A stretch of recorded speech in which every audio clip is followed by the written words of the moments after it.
Hey everyone, welcome to this week's stock and macro update.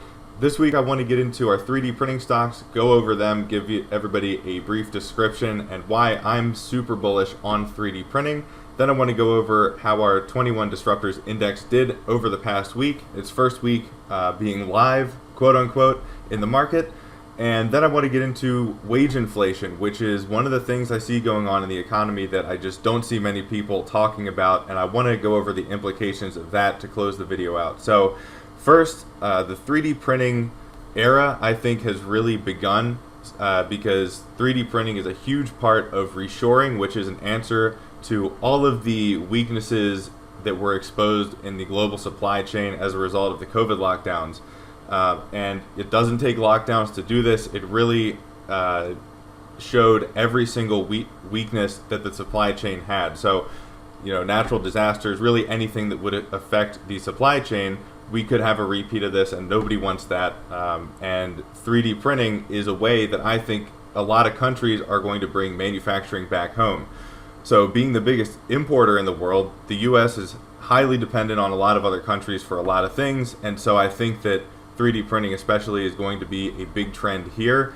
And Desktop Metal and Proto Labs, which the tickers for those are DM and PRLB, are two of the best plays that I think are in the market right now. So as the name suggests, Desktop Metal focuses on 3D printing metal, although they are doing some other things as well, but that's their main focus.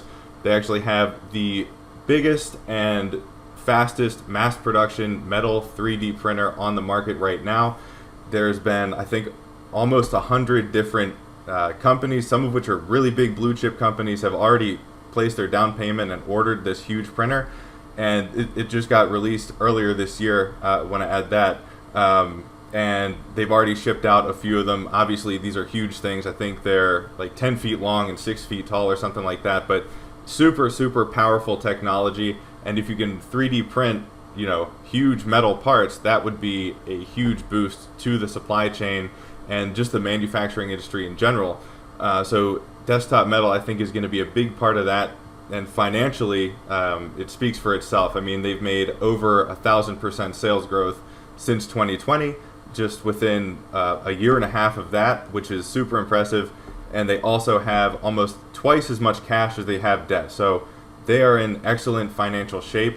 And I think that they are going to be an absolute winner going forward. And it's the market, I think, is really mistaking how they're valuing Desktop Metal as well as Proto Labs at this point. So moving on to Proto Labs, they are aiming to be kind of the central online hub for or marketplace for 3D printed parts. So the way that it works is you can go onto Proto Labs website, and they're one of the companies that they recently acquired called Hubs. They're another one that really does this, and Proto Lab expanded their market by buying them. And you can order parts online, and Proto Labs will fulfill those orders and match you with, the most local and efficient manufacturer that can make that part for you. So I think that a 3D printing online marketplace is a super valuable thing to have. Proto Labs stock is down, I think, almost 90%, even though they've been growing their sales that entire time. And like I said, they recently bought Hub, which way expanded their market into 20 different countries and with 240 different manufacturers of 3D printed parts. So they now have huge reach, and I think that the future is extremely bright for them. So these two plays, I think, are going to be very, very good investments going forward, and especially with Proto Labs. I mean, the market is, I think, getting these totally wrong right now. And while that can last for any amount of time, I think that sooner rather than later, people, especially now that the reshoring trend is starting to pick up speed, people are going to see 3D printing stocks in a whole different way.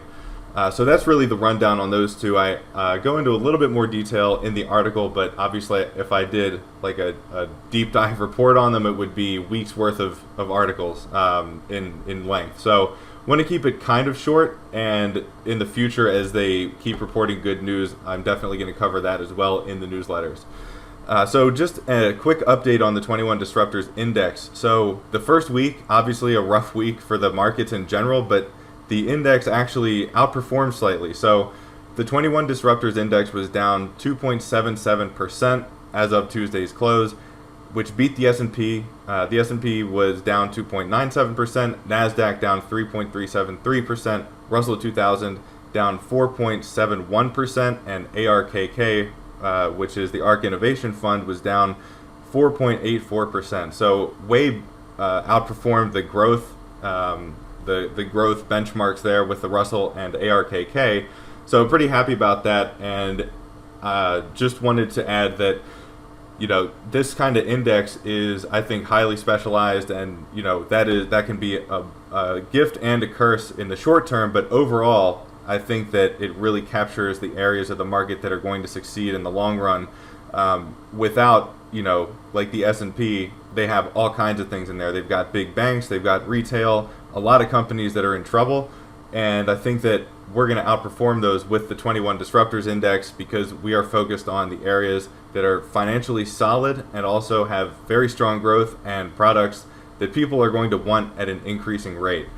So just to give a couple of the top performers, we had number one, Guardant Health, ticker symbol is GH, which was up 6.1% during a really bloody week for the markets, which is pretty impressive. Enphase Energy, ENPH, was up 2.47%, and Ethereum was actually number three in a overall bad week for crypto. There's another surprise, up 2.12%. Airbnb up 1.01%, and ticker is ABNB. And Pinterest, ticker symbol PINS, was up 0.64%. So we still had five positive stocks in there despite the blood in the market. And then we had some that didn't do so well. So the bottom five performers, a lot of energy companies in here. So MP Minerals was the worst at negative 9.4%. Energy Fuels, UUUU, down 8.98%. Plug Power, PLUG, down 8.3%.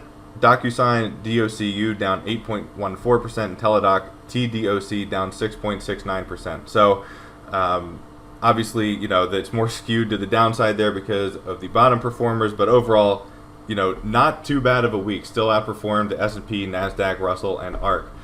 Getting on to the wage inflation. So obviously with energy and commodities having crazy high price increases so far in 2022, there's been increased amounts of expenses for just about any type of company. No matter what you do, you're reliant on fuel and or electricity. So that is a huge part of the fixed costs, which can obviously be very variable costs too, of any different type of company. And therefore they have to raise the prices for their products until people don't want to buy them anymore. And now we're seeing, as a result of the inflation, people obviously want to be paid more, because if you're getting a 3 or 4% raise when inflation is 9%, you're obviously going to either ask for more or you're going to look for a job elsewhere. And so now we're starting to see this play out in a different way. But the way that it has been playing out is by people actually switching jobs. We've had a record amount of quits in 2021, and we're on track to actually outpace that in 2022. So people are quitting their job because they know that they can make more elsewhere. And that has definitely been the case, as people who are switching jobs actually have been getting double the price raise or price increase over the past year as the ones who stay with their current employer. So more and more people are incentivized to quit and find a different employer, and that is simply because they're getting paid more. And I think we're going to start to see kind of a tipping point at this point with the jobs economy. Obviously, there's a super strong labor market out there with, I think, 2 open jobs for everybody that's currently looking for a job. So people aren't having any issues finding jobs, and more importantly, they're not having issues finding jobs that they get a higher paycheck in. So the way that this trend is starting to be different is that more people are now entering the labor force, and this happened in August in a way that we haven't seen yet. So the unemployment report for August came out last Friday, and it said that unemployment was up from 3.5% to 3.7%. And that was kind of surprising to me because the the overall numbers showed that there was a 98,000 increase in the amount of employed people. So even though more people were employed than unemployed in August, the unemployment rate still went up, which is kind of counterintuitive. But the reason for that is because more people are now entering the labor force, and there were millions of people that were laid off or had to shut down their business and haven't gotten work yet because of the lockdowns. And now we're starting to see the beginning stages of those people begin to enter the workforce again. So we could see, in theory, the jobs market continue to be stronger, more people get employed, but unemployment can actually go up in the face of that, which is a super interesting and unique scenario. And just to give some numbers, since February 2020, obviously the last month before all the COVID stuff happened, there were 4.56 million, or there have been an increase of 4.56 million employable people in the overall U.S. population. So the entire pool of people that you can employ went up by over 4.5 million. However, the labor force, which is that pool, and narrowing it down to the ones that actually are looking for a job, that has only gone up 142,000. So that's a tiny fraction of the overall population that can be employed, and that's because a lot of them just haven't been looking for work since they got laid off or had to shut down. And I think that this is really the start of millions of people that are going to be re-entering the labor force, meaning the amount of people that are actually looking for work, and that's going to have a big effect on the overall job numbers.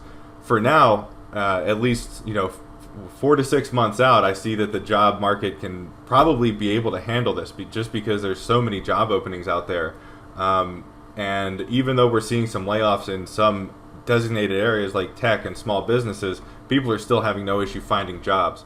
So the big question is the market going to be able to withstand millions of people coming into it and looking for jobs? Not only that, but looking for jobs that are able to pay them more than they were making before, and able to continue to give them raises that are at the rate of inflation or higher.